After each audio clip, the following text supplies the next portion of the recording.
on peut. Ouais, donc je m'appelle Sohail. Soussou BX, le nom de stand-upper. Après demain, une interview s'attendait. Comme ça, vous savez. Attends, avant de commencer, sachez que je n'ai rien à voir avec les personnes avec qui ils interviewent. Je suis indépendant des autres vidéos qui seront sur le fil. J'ai rien à voir. Si vous swipez, les gens en bas, j'ai rien à voir avec eux. Là. Celui-là en dessous de moi, j'ai rien à voir avec fils de... Ok. Salam. Salam. Ça va les frères? Ça va, alhamdoulilah, toi. Voilà, un format 24 heures. C'est transformant. 78 heures. Ouais, on est devenus amis avec Soussou au final. Ouais, voilà, c'est des bises. À la base, on était là pour une interview, mais c'est parti pour une vie. Ouais, voilà, donc là, on est dans le parc à côté de mon Khedma. Je travaille ici pas loin. Je vais terrer le nom de là où je travaille. Là, je suis en pause. Clope. Ça représente quoi de Lint pour toi, ce parc Astrid? Beaucoup de choses. Ouais, moi j'ai grandi ici. Hein. Ben, j'ai grandi un peu plus loin, un peu plus bas dans Anderlecht. Mais Parc Astrid, c'est le parc, il y a mon école là, secondaire, Athénée Royal Bracops Lambert. Juste ici là. Lequel il se fait enculer cette école? Ouais, avec, à l'époque j'avais une proviseure très raciste. Madame, tu vois cette vidéo, va te faire parce qu'il paraît que t'es morte. Alhamdoulilah. Et ouais, en fait la place de Lint, ouais, c'est... Déjà, il faut savoir qu'à l'époque, à l'ancienne, quand j'étais encore mineur et tout, il y avait souvent des petits affrontements avec les hooligans, même si j'ai rien fait en tant qu'émeutier. Ouais, sinon les affrontements, en général, ça se passait ici. C'est un peu le checkpoint, c'est un peu la séparation. À partir d'ici, c'est un autre Anderlecht, et puis plus loin vers le Westland Shopping et tout. Vous voyez Verdun, les nazis contre les goumiers marocains, c'est plus ou moins ça. C'est plus ou moins ça. Sinon, ouais, l'école, hein. Les premiers phases, tu sais, on va taper un face à 15h. Là, il y a l'école, hein, il y a Bracops Lambert, donc ça, c'est pas l'Athénée, c'est celle du parc. Eux, ils sont connus pour être plus hard que l'Athénée. À tout moment, ça sort, il y a un phase. Hein. J'espère que vous nous préparez du spectacle. On espère ne pas en être victime. Ah, t'as entendu? Ça commence, ils arrivent. Tu penses parce que moi là, je viens de rentrer de Rabat et tout, j'étais dans une école d'audiovisuel, tu vois. J'aurais dû faire des études dans ça, je pense. Une école d'audiovisuel, de cinéma, peut-être même d'art ou quoi. Tu penses, toi, t'aurais dû faire un truc plus dans ça, niveau école et tout? Non. Non. Non. Non. Pas du tout. Vraiment pas. Je crois que ça m'aurait peut-être changé, hein, moi, je crois, à l'école. Hein. T'aurais pas du tout été le même? J'aurais pas été le même, j'aurais été plus académique. À l'école, à un moment donné, même si tu as les points qu'il faut, si tu respectes pas l'autorité de monsieur ou madame... C'est ça. Ouais, c'est vrai. En plus, les gars, je vous déconseille de rater en école d'art. Je connais un mec, ça s'est mal passé après. Ouais, voilà quoi. Mais toi, t'as dit un truc très intéressant avec l'école. Tu flirtes pas un peu trop avec le fait d'un peu niquer l'autorité? Oui, si, c'est exactement mon fond de commerce, c'est même mon personnage. Je crois que ça fait aussi partie de ce qui pousse les gens soit à venir voir ou à être intéressés par mon personnage. Le fait moi j'ai pas de diplôme, frère, j'ai arrêté l'école en 6e secondaire. Ouais, c'est très con, mais franchement... Voyage de réto, en plus. Mais je vais t'expliquer, il n'y avait pas de voyage de réto, j'étais en mécanique, je me raconte. Du coup, c'était une école, on va dire, avec des métiers manuels. C'était une école poubelle. On arrivait en cours, ils savaient très bien qu'on était tous défoncés. Ça ne le dérangeait pas tant qu'on comprenait le cours. Déjà, dans les couloirs, ça puait la bœuf, frère. Vu qu'il y a cette ambiance, moi, je suis à l'aise avec les profs, tu vois. Je suis à l'aise dans le sens où je fais des vannes, ils commencent à m'aimer et tout. Un jour, on était tous en classe et tout, et on jouait à l'ihwek. Mais tout le monde est drôle à ce moment-là. Tu me connais, il faut que je montre que je suis plus drôle. Du coup, moi, je le fais à qui? Au prof. Il n'a pas compris, mais il a compris que toute la classe a rigolé. Là, il a compris que c'était très drôle ce que je venais de dire. Tu vois comment? Arrivent les premiers examens. Donc, dans mon bulletin, à son cours, j'ai non évalué, NE. Non-respect de l'autorité, ton non-respect de l'autorité, il m'envoie chez la directrice. Moi, la directrice, je lui dis tout à ce moment-là. Déjà, vous m'avez baisé parce que j'ai plus cours d'électricité. Les gens, ils sont en train d'apprendre l'électricité. Moi, j'ai que la mécanique. Ça va pas ce qui se passe. Il va falloir trouver une solution. Nanana. Elle me dit, normalement, va chier, quoi. Moi, ce que je fais, je vais voir une antenne scolaire à Anderlecht. Antenne scolaire, normalement, ils sont là pour aider les étudiants. Mais moi, je vais chez eux, je leur explique la situation. Il rédige avec moi une lettre. On envoie j'envoie la lettre à l'Échevin et le collège des Échevins il me donne une audience. L'école reçoit une lettre, il y aura une audience où vous serez tous les deux écoutés. Et moi dans la lettre j'explique l'ambiance qu'il y a dans cette école, j'explique que les profs ils fument des joints, j'explique que les profs ils rigolent avec nous. La directrice quand je reçois le truc pour l'audience, la directrice directement elle m'appelle, elle me dit ouais viens on va essayer de te trouver une autre école comme ça se passe mieux et tout. En gros elle m'a baisé parce qu'on n'a pas eu l'audience. Ouais, elle voulait pas que l'école se fasse baiser, ouais, quoi. voilà, Ouais, voilà, c'est ça. Donc voilà, ça se passe, je suis en 5e. Et elle me trouve une école, je vais au CFA, je vais en 6e, je vais en fin de 6e, je finis ma 6e. Et à la fin de ma 6e, il y a quelqu'un qui vient et qui me dit désolé, tu dois retourner en début de 5e parce que tu n'as pas tes unités d'électricité. Donc je suis à un mois de mon diplôme et elle vient, elle me dit tu dois retourner en 5e et refaire une 6e. Je lui suis bonjour à la classe à la tête, j'ai dit plus jamais vous allez me voir ici, Kaudo, allez tous vous faire baiser, je suis parti travailler. En 5e pour une matière. Ouais, voilà, c'est ça. Pour un fils de pute. Si j'avais fait quelque chose dans mon art, qui m'aurait appris mon art à l'école dans un contexte académique, non, je crois que ça m'aurait même bridé, j'aurais un autre humour. J'ai eu la même chose dans ma troupe de théâtre, tu vois. C'était pareil, il y avait des règles à respecter, il y avait un metteur en scène, il y avait une hiérarchie, tu es obligé de respecter l'autorité du metteur en scène. Si lui dit A, c'est A, si lui dit B, c'est B, tu vois. Le stand-up, c'est vraiment le bail où j'ai trouvé totale liberté, tu vois, pour créer. Mais toi, t'as toujours été politisé comme ça ou pas? Non, pas du tout. Pas du tout. C'est avec le stand-up. Avant, j'en avais rien à foutre, je vais pas te mentir. D'ailleurs, j'en parle dans mon spectacle. Avant, la politique, ça me passait au-dessus. Hein. Quand t'es pauvre et racisé dans un quartier populaire, les chemins pour arriver à la politique, ils sont pas nombreux. En tout cas, ceux qui te sont présentés, ils sont pas nombreux. La plupart du temps, quand tu viens d'un quartier et que tu es un choloto, tu vas plus te faire récupérer par l'autre bord politique. Mais d'ailleurs, dans tes spectacles, tu sens que c'est important de parler de tout ça. Oh, ouais, évidemment, j'aurais aimé moi tomber sur des spectacles qui me disent des choses comme ça, tu vois, quand je les savais pas, tu vois. Enfin, qui m'ouvrent les yeux sur certaines choses, tu vois. La plupart des gens, ils consomment, le bord politique, c'est comme s'ils changeaient une sauce, hein. Mais est-ce que tu penses que tu pourrais faire un truc un peu plus politisé, justement, un peu à la Dieudonné encore, tu vois, on en a parlé la dernière fois. Dans mes spectacles, faire des choses un peu plus politiques, bien sûr, évidemment, j'y aspire, frère. C'est la seule chose qui me donne envie. Mais sur scène, en tout cas, si c'est pour véhiculer des messages aussi forts, je le ferai que sur scène. C'est trop dangereux de le faire ailleurs. Moi, je suis un occidental, hein. Je suis pas un moudjahidine, hein, les frères.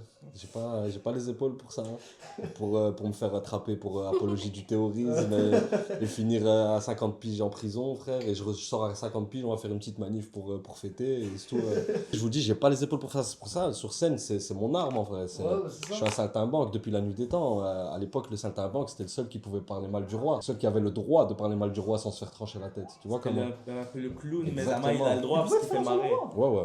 Quand tu dis que t'es un occidental, toi, tu te considères plus comme un Belge ou comme un Marocain? En vrai. Vas-y, je vais faire mon choloto artiste avec des locks et tout, mais je me sens plus amazir en fait.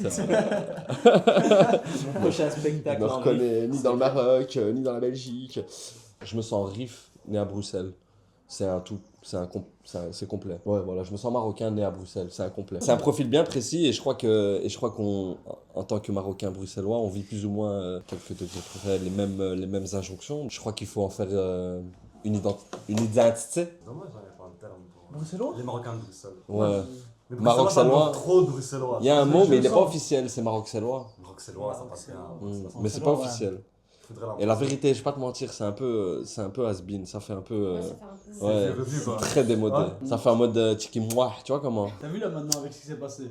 Comme on en a parlé et tout, t'as été un peu strike de partout, tu vois. Oui. T'as été mis dans une case en vrai. Mhm. Maintenant, tu veux rester dans cette case et en mode allez, enculé, moi je reste dans la case. Mhm. Ou alors tu veux quand même essayer d'un peu d'en sortir. Non, je suis plus dans la tout faire enculer, mais je vais en sortir naturellement parce que je ne suis pas Charmant. cette case. Donc les gens qui m'ont mis dans cette case, ils vont se rendre compte petit à petit qu'en vrai, ils vont se rendre compte qu'ils ont été cons de me mettre dans cette case, tu vois Ouais, comment. Mais je vais pas me justifier. À aucun moment je veux dire je suis pas ce que vous dites. Allez vous faire enculer. Et les vrais savent ce que je suis, ce que je ne suis pas, tu vois. Et en plus, c'est ce qui se passe. Aujourd'hui, les gens qui m'ont cancel à l'époque, des gens qui voulaient même plus partager des plateaux avec moi. Je veux plus croiser Soussou parce qu'il est pas safe. Si je fais un pas de travers, il va faire une story sur moi. Il est pas safe, Soussou, il est pas safe. Eh ben, ces gens-là qui disaient ça, ils m'ont envoyé des messages. Mais est-ce que t'as déjà eu un bid? Et Zama, si t'as une petite anecdote, un premier bid ou un truc comme ça, ni chez nous, c'est passé hard, tu vois. Ça m'est déjà arrivé un beat hard, parce qu'un beat ça arrive tout le temps. Sans faire la star, C'est rare pour moi. J'ai eu au début les bides quand j'ai commencé, les bides normaux. Tu te cherches, tu sais pas un peu comment ça fonctionne le stand-up. T'arrives sur scène, t'as pas de texte. Tu vois un type avec des charles comme ça, tu dis ah Marwan Fellaini, tu crois que les gens ils vont rigoler. Enfin, c'est pas du tout comme ça. Après tu te rends compte qu'il faut travailler, qu'il faut écrire tes textes. Oh là que c'est ce que je faisais. Après tu travailles, tu dois écrire tes textes et tout, tu te rends compte comment ça fonctionne. Mais malgré t'écris des textes, tu crois que c'est du génie, t'arrives sur scène, là ça prend un beat. Ça m'est arrivé une fois. Et c'était un texte très rentre dedans, très quartier, devant un public, mais. Gros, C'était pas la cible. Non, c'était pas du tout la cible, c'était la forêt. Et quand j'ai vu que ça rigolait pas, en fait, c'est même pas que ça rigolait pas, j'ai vu, c'était des regards haineux.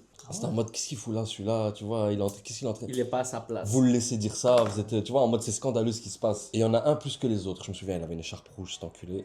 Un plus que les autres, il me regarde vraiment en mode. Ouais, il est choqué, il est outré comme ça, tu vois comment. Et à chaque fois que je fais une blague, il fait. Il y avait les jambes croisées ou pas? Et Il y avait les moi- jambes croisées ou pas quand Il avait jambes croisées, Ouais, il avait jambes croisées. Mais il changeait, tu vois, comme à FIFA. Ouais, Tu parfois vois, ils FIFA, regardaient tu comme ça. changes. Mais lui, Ouais, il faisait, tu vois, à chaque vanne, il changeait. Ah ouais ouais. Tu vois, genre, et je sens qu'il fait le mec qui s'assomme. Je le sens. Et je le prends mal. Tu l'as fait J'ai là. arrêté le sketch et je suis parti en impro. Je suis Sur parti lui. sur lui, directement. Mais en fait, T'as rattrapé je le dis public, impro, les gens quoi. ils croyaient que c'était de l'impro. Mais moi, j'étais bnia. Je l'ai même attendu après devant le. Je le prends à part, comme ça, je le prends à partie, je le regarde, je vais. Toi, qu'est-ce que t'as depuis tout à l'heure, tu fais le boss? Décroise tes jambes déjà, décroise tes bras, j'ai pas compris, tu me regardes mal. J'étais en train de faire un sketch sur un arrachage de sac. J'ai pas compris, ta mère elle s'est fait arracher ou quoi? Et rire comme ça, et je vois ça commence à rigoler. Les rires commencent à se lever tout autour de lui, comme ça, je commence à le terminer. Avec ton écharpe, on dirait, je sais pas que j'ai fait une allusion à Elio Di Rupo, un truc comme ça. Ok. Elio Di Rupu, un truc comme ça. Après, j'ai fait une vanne, je me souviens plus. Les rires ils sont levés de dingue, là, tout le monde a rigolé sur lui, tu vois, lui il a pas rigolé. À un moment donné, je lui dis vas-y, réponds et tout, il me fait non, mais vas-y, continue, tu vois, il fait encore le malin, tu vois comment. Je dis wallah, je t'attends à la sortie, les gens ils ont pété des rires quand j'ai dit ça. Et gros, j'étais béni, hein, parce que ça me faisait rire quand les gens rigolaient. Et Ouais. quand les gens rigolaient, je les regardais comme ça. Je dis, mais wallah, je vais l'attendre à la sortie. Mais wallah que je l'attends. Et tout, c'est bien passé finalement. Mais je l'ai attendu à la sortie, il est pas sorti. Ça, c'est pas du tout pro ce que j'ai fait, j'ai perdu mon sang-froid. Et il y a même pas de raison même pour que je prenne mon sang-froid. Tu vois, je veux dire, si jamais on appelle les flics et je fais une déposition, ils vont me regarder comme ça. T'es con quoi. Donc en vrai de vrai, ça c'est plus jamais à refaire. Aujourd'hui, ça m'arrive, je tombe sur des publics très calmes. Je trouve ce qu'il faut pour les réveiller. Il faut juste aller le chercher. C'est en eux, c'est eux qui vont te le dire. Parle un peu avec eux, tu vas très bien voir si ton sketch les intéresse ou pas, tu vois comment. Il faut aussi savoir sentir les énergies, c'est de l'intelligence émotionnelle, il faut sentir les énergies. Tu sens quand quelqu'un il est là bedra, ou il a envie d'écouter ce que tu racontes, ou il a envie de parler d'autre chose, ou lui-même il a envie de dire quelque chose. Parfois les gens ils rigolent pas juste parce que eux-mêmes ils ont envie de dire des trucs, tu vois comment. Juste va chercher, essaie de voir l'ambiance et tu vas voir qu'en allant chercher, tout va se débloquer en mode t'auras ce qu'il faut sur un plateau pour faire rire, si tu sais faire rire. Ce qui est ta force, je trouve, c'est que dans ton public, c'est pas que les Peaky Blinders qu'il y avait. Ouais, Tu te rappelles ou pas? Tu vois, c'était deux meufs, elles étaient en couple, tu vois ce que je veux dire? C'est le spectre, il est long. Je crois que ça va des plus grosses crapules. Parce que quand je vais à l'Habs pour visiter des gens, on me reconnaît. Ils croient que je veux venir faire un sketch. Ils me disent, oh là, on m'a pas prévenu avec le spectacle et tout. Et je crois que ça va jusqu'à la petite communauté bobo, hein, de Bruxelles. Hein. Même la communauté française qui s'installe à Bruxelles et tout. Et le spectre, il est long. Il y a tout en train. Il y a les RI, il y a les Orti, il y a les gauchistes, il y a l'associatif, il y a le milieu socioculturel, il y a les artistes. Milieu du théâtre, la danse aussi, j'ai pas mal côtoyé aussi ces milieux. C'est plein de milieux où genre je vais pas dire qui match avec mon univers, je dirais ça comme ça. En vrai de vrai, mon univers il pourrait matcher avec n'importe quoi, c'est vrai. J'ai déjà eu des flics dans mon public, tu vois, c'est déjà arrivé. Mais du coup, c'est quoi la blague en vrai de vrai que t'as regretté faire? Genre, je suppose que t'en as pas beaucoup, logiquement. Mais Nishan, une blague où tu t'es dit, oh, si je peux revenir en arrière, celle-là, je la fais pas, frère. Ouais, je m'en souviens. C'est une blague familiale en vrai. Je l'ai fait une fois. C'est une blague sur ma famille en fait. Mais faut pas faire J'ai ça. jamais fait ça. Je l'ai fait une fois. Et pourquoi j'ai regretté? Parce qu'elle a fonctionné de fils de pute. Elle a tellement fonctionné qu'en sortant de scène, j'ai dit non, ça craint, je la fais plus jamais. C'était pas censé fonctionner à ce point, c'était censé être une transition. Ouais, voilà. Je veux pas dire la blague, Non, là, Non, dis ouais. pas, là, par pudeur. mais ouais, voilà, je veux juste dire que c'est sur mon père. Ah, tu crains. Ouais, j'ai haï avec Nichen, voilà, je mérite, je suis un chien, Nichen. Je mérite la potence. Il est venu chez toi après? Il a entendu la blague? ou pas? Non, non, t'es fou. Ah, ok, Non, ok. non, mon père, il est jamais venu, il viendra jamais. Non, pas dans le spectacle. Ah, Je sais pas, ok. il a vu sur son tel ou quoi. Ah non, non, non. Ça arrive des gens, ses sahab, la famille, des trucs comme ça, ils lui envoient mes vidéos. Là. Tes parents, ils pensent quoi de ça d'ailleurs? Mes parents, ils sont très vieux jeu. Il faut un vrai travail où tu sues, où tu transpires. Sinon, c'est pas un vrai travail. Tout ce qui est travail de la Gen Z, influenceur, tout ça. L'art, peut-être. Même l'art, à la limite, si j'aurais fait solfège, je sais pas si j'aurais fait de la musique classique, des trucs comme ça, un truc Qui a son prestige. qui a son prestige, tu vois. Un truc prestigieux, ouais, c'est ça. À la limite, ouais, mais faire le clown ou faire rire, non, c'est pas un vrai métier. Mais j'ai fait ce qu'il fallait pour le faire accepter, faut toujours faire ce qu'il faut. Et ils ont fini par l'accepter. Moi, je pense en plus dans ton domaine, si tu te donnes à fond, tu montes un peu les échelons et tout, tu peux aller jusqu'à bien impressionner, tu vois, des centaines de Non, personnes non. qui viennent voir et tout. J'ai cru ça à un moment donné, je vais pas te mentir. Mais peut-être ma mère, mais mon père non. Mon père, même si je deviens le numéro 1, que je lui ramène une palette de lingots, il va me regarder et il va me dire t'es trop fort. Tu les as tous hachés. Je leur ai fait croire que c'est un vrai métier. Vas-y, allez, caf. Ils vont me dire comme ça. Toi, c'est un vrai métier ou pas? Ouais. Ah, d'accord. Ouais. Toi, t'es content quand tu te dis. C'est bien, il y a des gens, ils viennent, ils peuvent être en dépression ou quoi, ils ont des problèmes, ils viennent, tu les fais rire. Ouais, bien sûr. C'est un des trucs que tu Ouais, préfères évidemment, dans le truc, ouais, logique, évidemment. Je hein. reçois beaucoup de messages comme ça. Les gens, ils sont motivants à ce niveau-là. Comment j'écris? Je teste mes vannes sur mes potes. Je les écris et puis je les capte. Et comme ça, entre deux discussions, je teste. Du coup, le rire, il est sincère, tu vois. J'essaye d'un peu ramener, c'est tout un travail. Il faut ramener sur le sujet sans être flag, tu vois comment. J'avais entendu la dernière fois une vanne que tu avais lâchée quand on tournait et puis tu l'as relâchée dans le spectacle. C'est plus toujours à l'impro, ou alors parfois tu te dis, vas-y, je me pose, je vais écrire. Non, faut se poser, faut écrire. Ok, Faut se poser, faut écrire, faut répéter, faut connaître son texte par cœur, faut connaître les mimiques de son texte. Je sais pas si tous les artistes le font, mais moi comme j'ai fait un peu de théâtre, je fais ça, tu vois, je mets entre parenthèses, faire le hamar, entre parenthèses, faire une tête de fou, entre parenthèses, regarder le public dans les yeux, parenthèses, regarder en l'air, tout ça, ça se joue, tu vois, comment c'est le truc qui se joue. Et la vérité, alhamdoulilah, le théâtre m'a beaucoup aidé dans comment amorcer une vanne. Du coup, Ok. t'en penses quoi de la nouvelle génération, Testicousti, tout ça? Bravo. Merci. Continuez. Je m'adresse à la à la Gen Z. Continuez. Faites pire. Non, pardon. Faites mieux que le crousty. Continuez de décoloniser le système agroalimentaire. Imagine, t'es là, t'as sorti un concept, on va dire, comme exquis. Et tu vois un Adem, il arrive, met du riz, des tenders et de la sauce. Et il fait attends, 2 secondes. Crousty. Et il met ça sur le marché, 10 balles.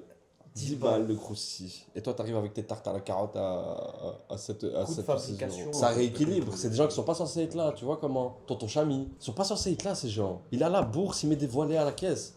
J'aime bien les glitches. La résistance, elle est partout. Elle est dans tout, la résistance. Tu vois ce que je veux dire? Ça sent la résistance dans tout. On va vous baiser. Ouais, et genre, on j'aime regarde bien. vers les vieux qui sont là. Tu vois comment? Qui sont là, qui nous font faire depuis toujours, qui veulent pas que ça change. Est-ce que tu as déjà rencontré le haut de ta pyramide? J'ai rencontré des gens du haut. Ouais, des gens qui pourraient nicher t'ouvrir Ouais. cette porte Ouais, dont tu as ouais. besoin. J'aime pas dire influenceur parce qu'il y a beaucoup de gens dans les influenceurs que je respecte. Du coup, je dirais c'est une vibe, c'est les gens de la story, je les appelle. Les gens de la story en fait. Ils sont dans un storytelling. Ouais, ça. exactement. Il y a des Ils sont gens. bons de loin, mais loin d'être bons. Exactement. Ah bah c'est niche ça. Et le contraste, en fait, c'est ça avec tout le monde. Hein. Tous les gens qui utilisent les réseaux sociaux, il y a un contraste entre la story et notre vraie vie. Et notre vraie vie. Mais eux, c'est abusé comment tu le sens. Ouais. Nous, on a une perception bruxelloise de ce que ça veut dire sucer. Tu vois ce que je veux dire? Nous, c'est juste, on a un truc où genre on essaye de rester vrai, de rester trop vrai. Je sais pas pourquoi on fait ça, parce qu'on a peur de se faire baiser ou pas. Parce qu'il y a un truc bruxellois où genre on a cette perception de je vais pas faire un pas vers un tel ou un tel. La Non. peur du refus à la base des bases, je dirais. Et pense puis pas. maquiller un peu avec de l'honneur, tu Je vois. sais pas, parce que les Bruxellois, on est trop fiers de nous pour avoir la peur du refus. Tu vois ce que je veux dire ou pas? Genre, moi, je pense qu'on réfléchit plus, ouais, lui, c'est un bête type, c'est moi le seul type dans Ouais. l'histoire. Tu vois ce que je veux dire C'est ou plus pas? ça. Moi, On je est crois que plus c'est comme plus ça que la peur du refus. Gros, même quand on fait un service ou quoi, les Bruxellois, on dit pas merci. Tu sais que ça, c'est une folie quand ils pensent bien. Putain, ça me rappelle une vidéo de Momo BXL. Et surtout, à un moment donné, ils sont dans une voiture comme ça. Il fait Hafez, t'as pas une feuille? Surtout, il lui donne la feuille. Après, il fait merci. Il se retourne, il fait comment ça, merci, toi, pris pour un Zaman ou quoi? C'était une de ces vidéos, gros, j'étais mort de rire, dédicace à même BXL. En fait, à la base des bases, c'est un truc où des races voulaient vraiment te remercier tout en paraissant, tu vois, vraiment. Sans te dire merci, sans tu sais en vrai. Ouais, voilà, On y sans revient. cesser, quoi. C'est un On peu- remercie. Le frère, c'est un merci, gros. voilà, c'est merci. La demi, t'as passé le sel, tu veux pas le sucer. Et là. c'est ça. Sachant qu'il y a des gens, pour certains trucs, on dit t'es un loup, ils seraient prêts à sucer. Tu me trouves un taf, t'es un loup, frère. Des gens, ils seraient prêts à sucer. Moi, je voulais savoir, vous avez pas une question à poser à Bilal qui m'accompagne aussi depuis le départ. Donc, à la base, on était deux personnes qui bossaient avec Boho. Moi, j'ai décidé de me lancer seul. Et ça se finit en bon terme, encore une fois, désolé, je vais casser le mythe. Ça s'est fini en bon terme avec Boho, on est sur un commun accord, on s'est arrangé et ça s'est très bien passé. Non, mais ça en dit beaucoup des deux côtés, tu vois. Ouais, franchement, je peux te très préparer pro, à le la gars, blague. il m'a ramené beaucoup, franchement, grosse dédicace à lui parce qu'il m'a ramené beaucoup, il m'a permis d'aller jouer à Amsterdam. C'est lui Dingue. c'est lui qui m'a trouvé une salle à Amsterdam. Et du coup, voilà, c'est comme ça que j'ai rencontré Bilal. Et en vrai de vrai, il m'a toujours aidé, il a toujours été là pour tout, lui et son frère. C'est quoi ta part de travail à toi dans l'équipe, on va dire? Bah, moi, je m'occupe Ouais, principalement ouais, de c'est ce qui est Ouais. l'image. Hein. L'image, donc les captations, les affiches, comme on dit tantôt.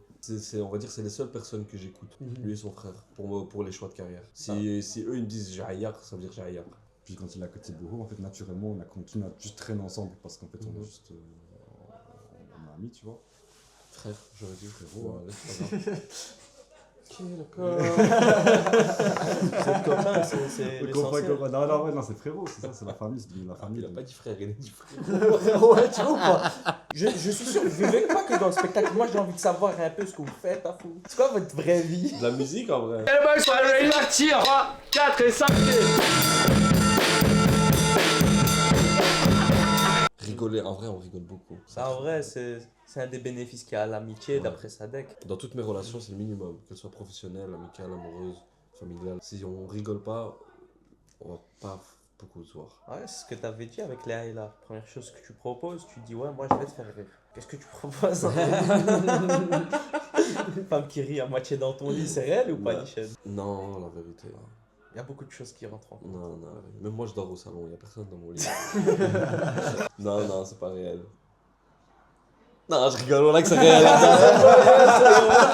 T'es en train de me dire putain, je fais le clown à perte, C'est gros. comment c'est réel, je connais rien de plus réel. Respect. Tu vois le truc de Newton et tout, ça je suis pas sûr, mais ça, c'est réel de fou.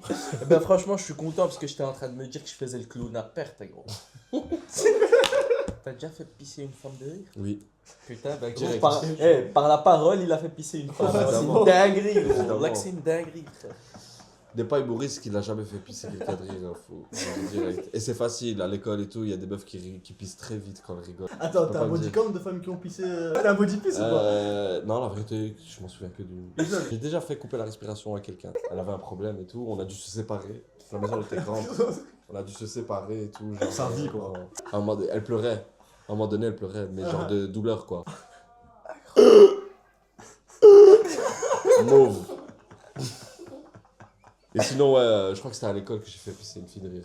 Et le souffle coupé aussi. Arrête, pisser, stop, pisse, c'est tout. Après, tu vois, On dirait tu vois une tache. Mais quoi, c'est que pour moi, là, il est en train de me donner un nouveau red flag pour les hey là. Ouais, Amna, Ouais. t'as déjà fait pisser de Ouais. rire. Ouais, putain, mec. C'est ton body piss à toi. Je pourrais moi le prendre. J'ai ce truc là, moi, quand je parle avec quelqu'un, j'ai ce truc de c'est moi le plus drôle. Tu vois comment? Ouais, normal. Ouais, tu me trompes, Zama. Déjà, pour rentrer dans une conversation avec moi, faut commencer par c'est moi le plus drôle. Tu peux Sinon, je te réponds pas. Tu parles un Non, stand-up regarde. avec ta meuf, tu vois, Non, un truc de je suis stand-up. pas du tout Impossible. consommateur. Je consomme pas du tout. Ah ouais? J'ai regardé que 2-3 spectacles et c'est vraiment parce que c'est des gens qui m'intéressent, des mes sahab ou je faisais Ah. leur première partie, je suis resté quoi, des trucs comme ça. Mais je suis vraiment pas du tout consommateur de stand-up. Elle a Tracy. Elle a Tracy, Dieudonné. Le gars qui est tombé Pour harcèlement. pour viol. Ah non, ça Ouais. pour viol. Ah non, ça non, celui qui est tombé pour viol. Ah non, c'est oh, merde. Putain, ils sont tous tombés pour viol en fait. C'est très drôle ça. Il faudra juste bip les noms. Il y a un truc qui me fait beaucoup rire, qui a pas mal tourné sur les réseaux. Enfin, qui me fait beaucoup rire. C'est pas méchant contre elle. Hein. C'est une vidéo de Blanche Gardin qui s'explique à la caméra. Ça s'appelle être empêché de travailler, en fait. J'ai pas aimé le j'ai plus de travail. T'as essayé au McDo? Tu vois, je veux dire, Ouais, t'as bien essayé au sûr. Quick, t'as essayé au tacos. En fait, ce que j'essaye de dire par là, il y a aussi une certaine, pas hiérarchisation, mais il y a il y a les bons résistants et il y a les mauvais résistants. Il y a des gens, ils ont fait des vannes qui sont de la même nature que moi et j'ai reçu une punition 10 000 fois pire. Mais c'est parce que t'avais 10 000 fois plus de barbe aussi. Faut Ouais. rappeler ça.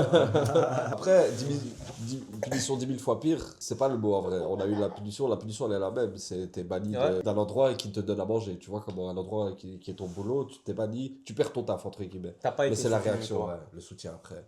La parole résistante, qui est le plus acclamée, elle est blanche. Ça m'énerve. Alors qu'il y a des gens comme Hakim Omiri qui est là, lui il déglingue tout avec ses prises de position et tout. Il prend la parole, il est aussi sur Radio Nava, il fait sa place, il a son émission, tout ça. Il y a aussi toute l'émission de Jamil Le Schlag aussi que j'aime pas mal et tout.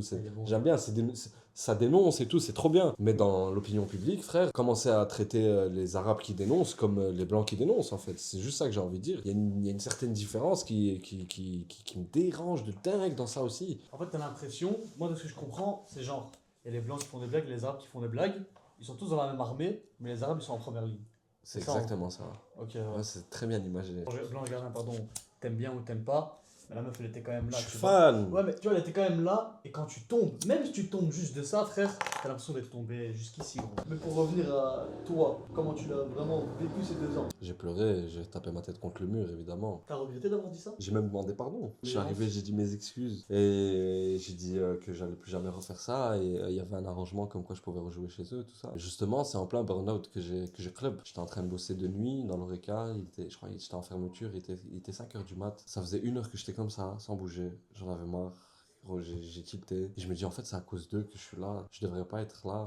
Ils m'ont collé des étiquettes que je mérite pas. Ils m'ont collé des étiquettes qui ont ruiné ma vie. Et c'est à cause d'eux que je suis là, que je suis en train de me taper une fermeture à 5h du mat pour 10 € de l'heure. C'est là que tu t'es dit, moi je sors pas de la case, je vous emmerde. Exactement. Je suis rentré à la maison, j'ai fait une story directe. J'ai mis j'ai faim et je baise le Kings. Tu dois avoir une sale confiance en toi maintenant. Non. Ouais, de dingue. Ouais. De dingue. Je suis content d'avoir vécu ça jeune aussi. Comme ça, je peux un peu le pré-shot plus tard. Si jamais ça doit encore arriver. Parce que moi, ma gueule, je vais l'ouvrir jusqu'à ce que je crève, tu vois. Je t'imagine comme dans un shonen en fait. T'as vu? Il sentait baiser et tout, il s'est dit non, ma bitch sort pas de la case. T'as écrit pendant 3 mois. C'est le exactement soldat ça. direct. Ouais, ouais. Là maintenant, t'as tourné la page en vérité. Moi, j'ai le générique dans ma tête. Ah. C'est sur du Niax. C'est sur du Niax Testament. Toi, il a j'ai la bitume. Fait mes études dans le bitume. Non, il arrive Incroyable. pas. Niax, il me follow. Hein. Arrête Donc, tes moi, dans ma couilles. tête, j'ai déjà percé. J'ai pas besoin de vous, en fait. Le sous le follow. C'est un de mes meilleurs diplômes, ça. En fait, ce qu'ils me disent les gens, le t'as baisé ce type, les pourquoi t'as tu fais pas si trop, je me là que je me le dis avant sur la vie de ma mère. C'est pas si c'est de la schizophrénie. Il y a un blindum en moi qui me dit tue le caméraman. Non, il y a un blindum en moi qui me dit toutes ces choses, quoi. Un genre de sous du quartier. Psy qui s'appelle Psycho, qui me veut fait, pas devoir qui me fait un peu de grandir, l'autocritique, qui a ce point de vue de quartier. Je sais comment les gens de quartier me voient. Je sais très bien ce qu'ils se disent après certains sketchs, je sais très bien ce qui se passe dans leur tête, parce que je me le dis avant. Du coup, avec cette idée que derrière ils peuvent se faire et tout, toi, t'en es venu à la conclusion qu'il faut faire avec, ou là il faut passer outre en vrai? Non, il faut faire avec. Justement, il faut en faire une force. C'est bon. Moi, j'ai envie que Delele vienne. Je veux que Delele vienne voir mon spectacle et qu'ils disent ah ouais, ok, il est fort. Donc tu penses que t'as ce petit truc à leur apporter pour peut-être qu'ils ouvrent un peu leur horizon, qu'ils se disent ouais en vrai c'est drôle, on Bien sûr. peut aborder ces sujets. Évidemment, évidemment, et je sais que ça le fait, je l'ai vu dans mon entourage, dans mon quartier, je sais très bien que ça le fait. Après, je sais qu'il y a aussi des mauvais côtés, il y a des mauvais côtés que je mets aussi en avant dans mon image, que je devrais pas faire, je sais, je suis au courant. Tu sais que t'es comme R9 en 2002. Putain, je crois que c'est le meilleur compliment qu'on m'a fait en 2026. Un mec à la blessure. Je vais arriver, je vais prendre un verre, je vais dire c'est pour la note. Il a 3000 balles, c'est payé. Du coup, on a mis en scène un petit truc. J'ai appelé Delele, on a dit Delele, on va faire ça, on a un boys band. Ça fait maintenant 2 ans que j'ai pas fait de spectacle.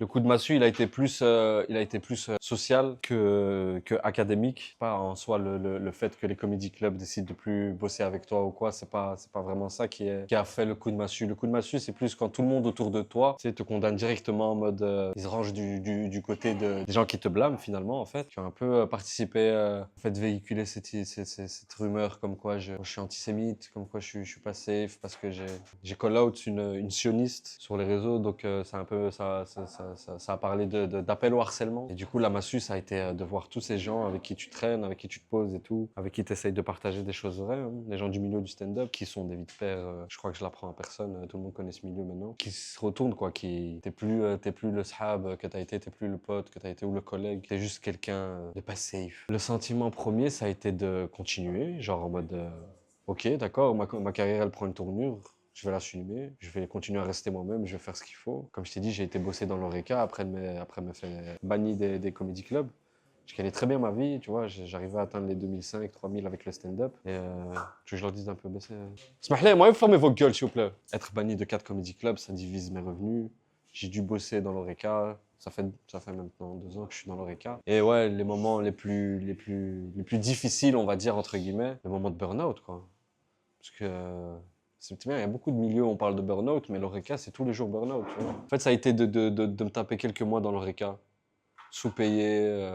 Je me sentais mal, tu vois. Il y a même pas 6 mois, je remplissais des salles, et là, maintenant, je suis obligé de... J'ai pas envie de dénigrer le travail, hein. Il y a aussi une dimension où tu gardes les pieds sur terre, ça te fait un peu même relativiser par rapport à ta vie, tu vois. Il y a des moments où c'est dur, quoi. Tu finis à 5h du mat, t'es en fermeture, t'en peux plus, t'as envie de tuer quelqu'un, frère. Ça a été ça, ouais, les abysses, on va dire, ça a été ça.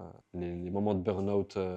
professionnel, parce qu'il y en a eu beaucoup. Exactement. Ben, je travaille dans l'Oreca, j'ai pas forcément trouvé de nouvelle DA pour mon nouveau spectacle. J'ai plus envie de jouer le dernier. J'ai envie de ramener un nouveau spectacle. J'arrive pas à l'écrire. J'ai le syndrome de la page blanche. En 2 ans, j'ai rien écrit, quoi. Et je me sens mal. Je me dis qu'il faut changer des choses en moi. J'arrête la bœuf. Ça a été dangereux pour moi d'arrêter la bœuf, parce que quand j'ai arrêté la bœuf, j'étais un peu trop... j'ai commencé à vraiment me voir en boomer. J'aimais pas ce que je voyais de moi, ce que j'étais devenu, la manière dont les gens ils me voyaient dans le game et tout. Je sentais que j'étais vers la fin du rêve du stand-upper. Et non, finalement, tu touches le fond, puis tu te relèves, quoi. Ça m'a pris 2 mois pour finir l'écriture du spectacle. Sold out direct. Ça ne peut que donner la niaque, ça. T'y crois encore parce qu'il y a d'autres personnes qui y croient. Et quand tu vois d'autres personnes qui y croient et qui mettent de l'énergie même, tu vois, les trous du cul là qui font du bruit depuis tout à l'heure, c'est des gens, ils sont pas payés, frère. Ils sont occupés de la régie, ceux qui ont fait la lumière, qui ont fait le branchage, tout ça. C'est des gens qui croient en moi, tu vois.